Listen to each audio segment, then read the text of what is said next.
Hello everyone, welcome to my channel. और आज है 1 दिसंबर। जो आज के करंट अफेयर टॉपिक रहेंगे वो यहाँ से आप पढ़ सकते हैं। जो पहला टॉपिक रहेगा अरुणाचल फ्रंटियर हाईवे, तो इसके बारे में पढ़ते हैं। इंडिया ने अभी रिसेंटली अपना जो मैसिव इंफ्रास्ट्रक्चर बिल्डिंग प्रोग्राम है इसको स्टार्ट कर दिया, जिसके अंदर सबसे पहले ये क्या बनाने जा रहे हैं, अरुणाचल प्रदेश के अंदर फ्रंटियर हाईवे, जो कि कंट्री का बिगेस्ट और टफेस्ट प्रोजेक्ट रहने वाला है। ये करीबन 2000 किलोमीटर का रोड रहेगा, जो कि फॉलो करेगा मैकमोहन लाइन को। और मैकमोहन लाइन किसको डिवाइड करती है? इंडिया को और चाइना को। इस साइड में कौन सा है? इंडिया है, और दूसरी की साइड में चाइना। तो अभी आपको कमेंट सेक्शन के अंदर बताना है इंडिया और बांग्लादेश, और साथ ही साथ इंडिया और पाकिस्तान को कौन सी लाइन डिवाइड करती है। तो चलो स्टार्ट करते हैं फिर। हाँ, तो ये रोड कहाँ से बिगिन होता है? ये मैगो नाम की कोई जगह है अरुणाचल प्रदेश के अंदर, वहाँ से ये स्टार्ट होता है, जो कि एडजेसेंट है भूटान के, एंड पास थ्रू तवांग, अपर सुबनसिरी, और ऐसे होते होते ये काफ़ी जगहों से पास होते हुए विजयनगर पहुँचता है, जो कि म्यांमार बॉर्डर के नज़दीक है। तो with this project Arunachal Pradesh will get 3 national highway. जैसे ये कंप्लीट हो जाएगा तो अरुणाचल प्रदेश के अंदर 3 नेशनल हाईवेज हो जाएंगे, जिसमें सबसे पहले क्या रहेगा? फ्रंटियर हाईवे, जिसका अभी काम चलने वाला है, और साथ ही साथ ट्रांस अरुणाचल हाईवे, और उसके बाद east west industrial corridor highway. तो ये आप देख सकते हो, यहाँ पे तिब्बत एरिया, यहाँ पे चाइना है, इधर भूटान है। तो भूटान के बिल्कुल एडजेसेंट यहाँ पे तवांग नाम की कोई जगह है, जहाँ से ये होता हुआ, ठीक है, बिल्कुल मैकमोहन लाइन के नज़दीक से सट के होता हुआ ये कहाँ पे पहुँच जाता है? विजयनगर, जो कि म्यांमार के बॉर्डर के बिल्कुल करीब है। और यहाँ पे बनाने का ये इतना इम्पोर्टेंस क्यों लगता है? क्योंकि इसका एक रीज़न है। आपने देखा होगा रिसेंट न्यूज़ के अंदर क्या हमको देखने को मिलता है कि चाइना इंडिया की तरफ है ना काफ़ी ज़्यादा एक्टिव हो रखा है, ठीक है। तो इंडिया की तरफ वो काफ़ी मूवमेंट अपनी दिखा रहा है। और अगर यहाँ पे जो हमारे हाईवेज़ हैं वो अच्छे से डेवलप नहीं होंगे ना, तो काफ़ी प्रॉब्लम आ सकती है in future. If any way अगर कोई वार वगैरह स्टार्ट हो जाती है या कोई भी इशू हो जाता है, तो हमको जो हमारी इन्फेंट्री है, जितने भी हमारी वेपनरी है, उसको पहुँचाने के लिए व्हीकल्स की ज़रूरत रहेगी, है ना, आर्मी ट्रक्स की रहेगी। और अगर उनके पास रास्ता नहीं होगा तो टाइमली वहाँ पे पहुँच भी नहीं पाएंगे। तो उसके वास्ते भी ये सबसे ज़्यादा ज़रूरी है। तो इसके ऊपर काफ़ी ज़ोरों शोरों से काम स्टार्ट हो रखा है। अब बात करते हैं साउदर्न वाइट राइनोज़ की, क्योंकि COP19 के अंदर, कॉन्फ्रेंस ऑफ पार्टी 19 के अंदर, इनको डाउनग्रेड कर दिया गया था। डाउनग्रेड मतलब अपेंडिक्स 1 से निकाल के इसको डाल दिया गया था अपेंडिक्स 2 के अंदर। तो इनके बारे में थोड़ा सा पढ़ लेते हैं। जो साउदर्न वाइट राइनोज़ हैं और जो नॉर्दर्न वाइट राइनोज़ है, ये सब स्पीसीज़ है किसकी? वाइट राइनोज़ की, ठीक है। बस ये अपना है ना डिफरेंट पार्ट ऑफ अफ्रीका के अंदर रहते हैं, जो कि थोड़े थोड़े डिफरेंट है किसके अंदर? साउदर्न वालों के टिथ और हेड है ना थोड़े से बड़े हैं नॉर्दर्न वालों से, और उनकी स्किन फोल्ड भी ज़्यादा है, और साथ ही उनके बॉडी के ऊपर हेयर्स भी एक्स्ट्रा हैं, लेकिन कलर के अंदर दोनों ग्रे हैं, ठीक है। जो 99% जो वाइट रेनोज़ है वो रहते हैं savanna of Kenya, Namibia, Zimbabwe, ठीक है। इन एरियाज़ के अंदर आपको वो मिल जाएंगे। वाइट राइनोज होते हैं सेमी सोशल और टेरिटोरियल, अपने झुंड के अंदर रहते हैं, हर्ड के अंदर, जो ग्रासी प्लेन्स है वहाँ पे बेसिकली। और जो इनकी टेरिटरी को ये मार्क कैसे करते हैं कि ये जो अपना एरिया है, ठीक है, उसको डिफाइन कैसे करते हैं? ये जो इनका गोबर होता है, ठीक है, बेसिकली वो काम करते हैं इनकी एरिया को मार्क करने का एक तरीका है, ठीक है। उससे क्या करते हैं, जो अपना एरिया उसको मार्क करते हैं। बेसिकली मेल डिफेंड करते हैं अपने टेरिटरी को, जो उनके सींग है और अपने मैसिव साइज से। और मेल्स का जो एरिया होता है बेसिकली फीमेल से काफ़ी कम होता है। मेल्स का जो एरिया होता है 1 स्क्वायर किलोमीटर का, ठीक है। और जो फीमेल का होता है वो इससे 7 टाइम्स ज़्यादा, मतलब करीबन 7 टाइम्स ज़्यादा एरिया के अंदर वो मूव करती हैं। अब बात करते हैं registration of the birth and death act 1969।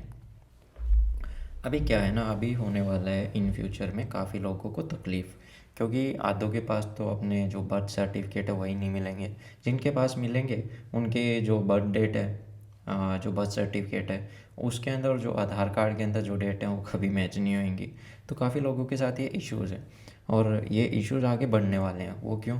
क्योंकि जो यूनियन होम मिनिस्ट्री है ना, ये अमेंडमेंट करने जा रही है registration of birth and death act 1969 के अंदर। जो RBD एक्ट है, RBND, RBD एक्ट है, इसके अंदर बदलाव करने वाले हैं। कौन से सेशन के अंदर, विंटर सेशन पार्लियामेंट के अंदर जो अभी स्टार्ट होने वाला है। तो इसके अंदर क्या क्या अमेंडमेंट्स की जाएंगी, तो पहला तो ये ज़रूरी किया जाएगा कि जो बर्थ सर्टिफिकेट है उसके बिना पे आप एजुकेशनल इंस्टीट्यूशन के अंदर एडमिशन ले सकते हो। अगर आपके पास बर्थ सर्टिफिकेट मैंडेटरी होना ही होना चाहिए, ठीक है। ऐसा नहीं है कि उसकी जगह कोई और डॉक्यूमेंट चल जाएगा, तो नहीं, ऐसा नहीं चलेगा।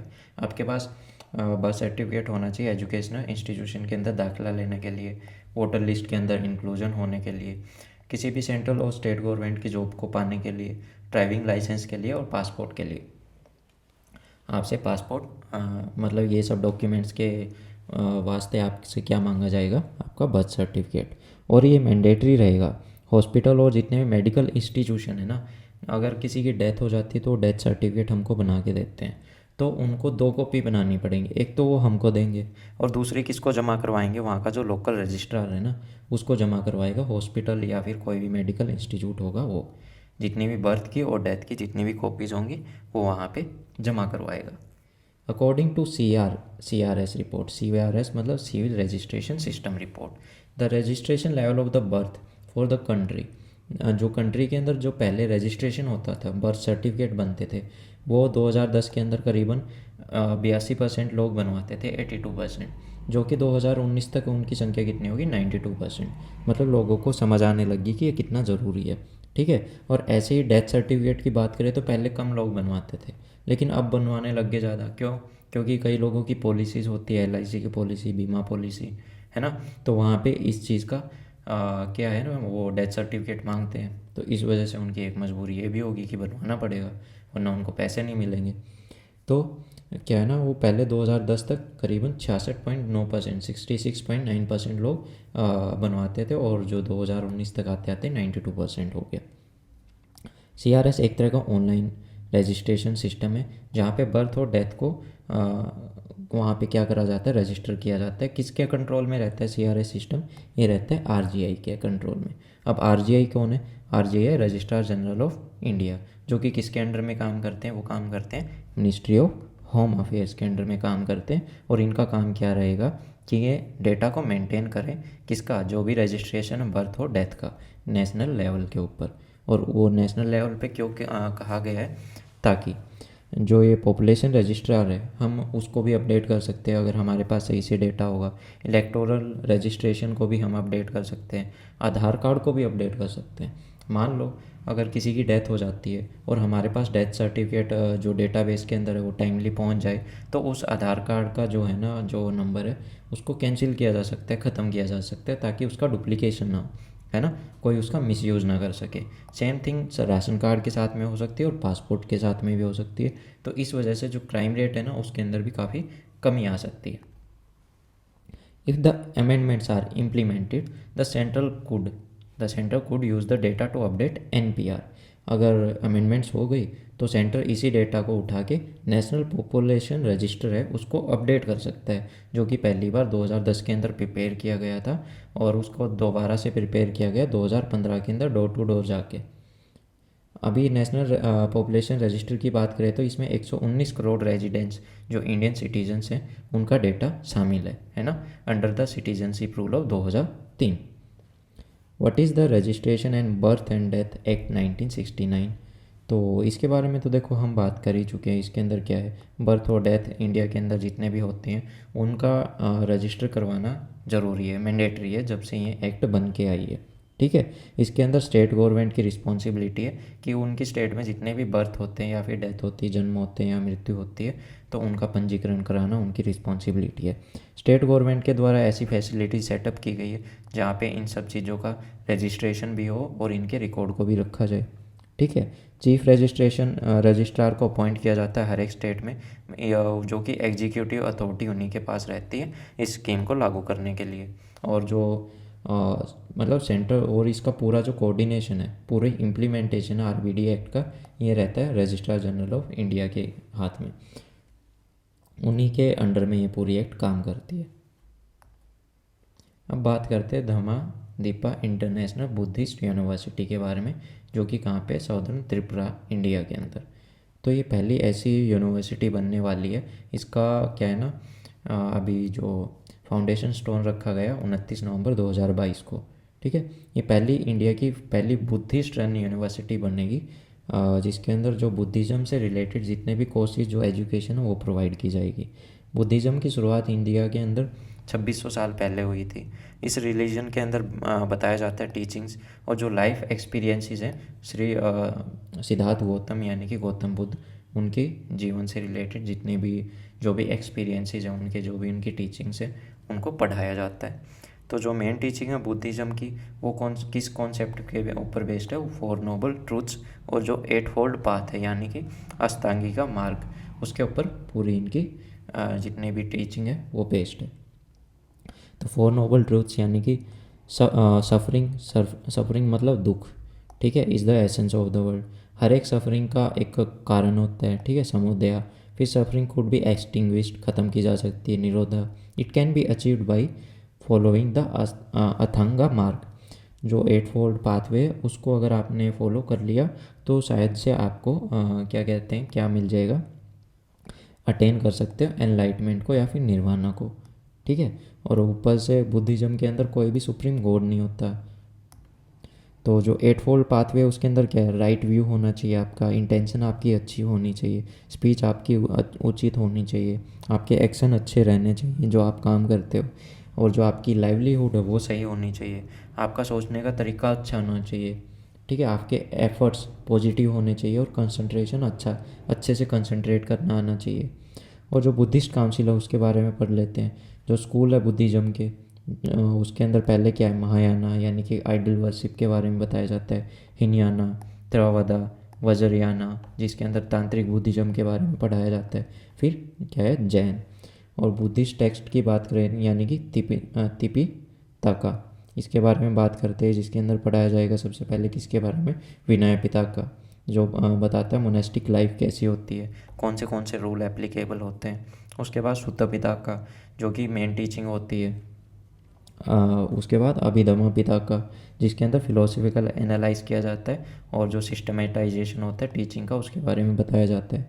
अब बात करते हैं कंट्रीब्यूशन क्या रहा है बुद्धिज़्म का इंडियन कल्चर के अंदर।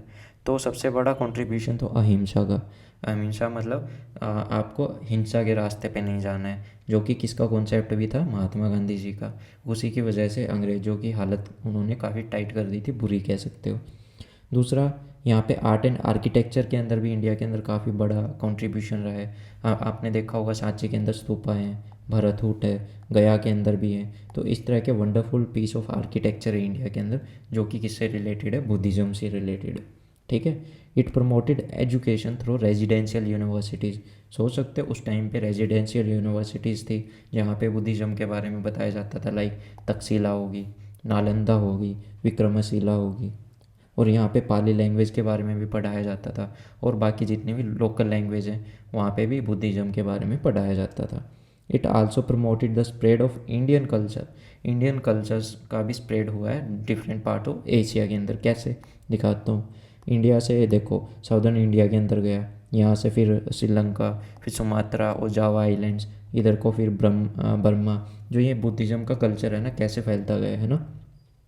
फिर यहाँ से तिब्बत की कोई तरफ भी फैल गया, काफ़ी लोग अफ़गानिस्तान के अंदर भी इसको फॉलो करने लगे। उसके बाद पहुँच जाता है चाइना। चाइना कितना बड़ा है, कितनी पॉपुलेशन है इसकी, वहाँ से चाइना से भी डिफरेंट एरियाज़, कोरिया, जापान। तो ऐसे करके जो इंडियन कल्चर है ना बुद्धिज़्म के साथ साथ वो भी हमारा फैलता गया।